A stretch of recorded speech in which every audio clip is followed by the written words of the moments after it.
ரொம்பவே சூப்பரான, அதோட ரொம்பவே டேஸ்ட்டான, ரொம்ப ஹெல்த்தியான ஒரு டிஷ் எப்படி செய்யுதுன்னு பார்க்கலாமா? இது வயசானவங்கள்லேருந்து, குழந்தைங்கள்லேருந்து யாருக்கு வேணால் கொடுக்கலாம். இதனால் குழந்தைங்களுக்கும் நல்ல ப்ரோட்டீன் கிடைக்கும், வயசானவங்களுக்கும் ஈஸியாக சாப்பிட முடியும். அதனால் இது எப்படி செய்யுதுன்னு பார்க்கலாமா? அதுக்கு முதல்ல வெள்ளிக்கிழங்கு எடுத்து நல்லா வாஷ் பண்ணிவிட்டு அதை வேக வச்சு எடுத்துக்கணும். வேக வச்சதை நல்லா தோல் உரித்து நம்ம கையாலேயே மசிக்கலாம். இருந்தாலும் மிக்ஸி ஜாரில் போடும்போது அப்படியே முழுசாக போட்டிங்கன்னா அது சீக்கிரமாக அரைப்படாது. அதனால் கொஞ்சம் உடச்சி கொஞ்சம் தூள் பண்ணி போட்டுட்டு அதோட கொஞ்சமாக வெல்லமும் உங்களுக்கு வாசனைக்கு ஏற்ற அளவுக்கு ஏலக்காயும் சேர்த்து அதை நல்லா கொஞ்சம் கிரைண்ட் பண்ணி எடுத்துக்கோங்க. அரைச்சி எடுத்துட்டிங்கன்னா இந்த பதத்துக்கு அரைச்சா போதும். அரைச்ச பதத்தை தனியாக எடுத்து வச்சுட்டு அதுக்கப்புறமா இந்த டிஷ்ஷுக்கு எங்கள் ஊரில் சுழியோன்னு சொல்லுவாங்க, இல்லை சொயா ஊருன்னு சொல்லுவாங்க. உங்கள் ஊரில் எப்படி சொல்லுவாங்கன்றதையும் எனக்கு கமெண்ட் பண்ணுங்கள். மைதா மாவு எடுத்து நமக்கு தேவையான அளவு மைதா மாவு எடுத்துக்கிட்டு அதோட கொஞ்சமாக சால்ட்டும் கொஞ்சமாக கலருக்காக கொஞ்சம் மஞ்சத்தூளும் போட்டு தண்ணி ஊற்றி உங்கள் விஸ்கோ இல்லை ஸ்போக்கோ போட்டு கட்டி இல்லாமல் நல்லா கலந்து எடுத்துக்கணும். ஒரு பஜ்ஜி மாவு பதத்துக்கு கலந்துக்கணும்.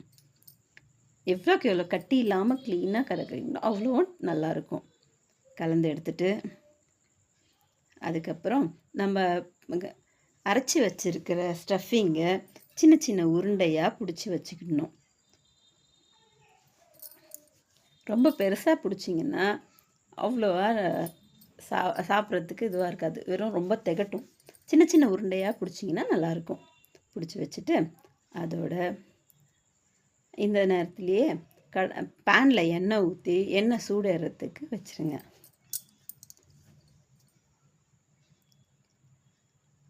அதுக்கப்புறம் நம்ம உருட்டி வச்சுக்கிற உருண்டைங்களை எடுத்து அந்த மைதா மாவில் பஜ்ஜி பதத்துக்கு கலந்து வச்சுருக்கிற மைதா மாவில் டிப் பண்ணி எண்ணெயில் போட்டு பொரிச்சு எடுத்துருங்க.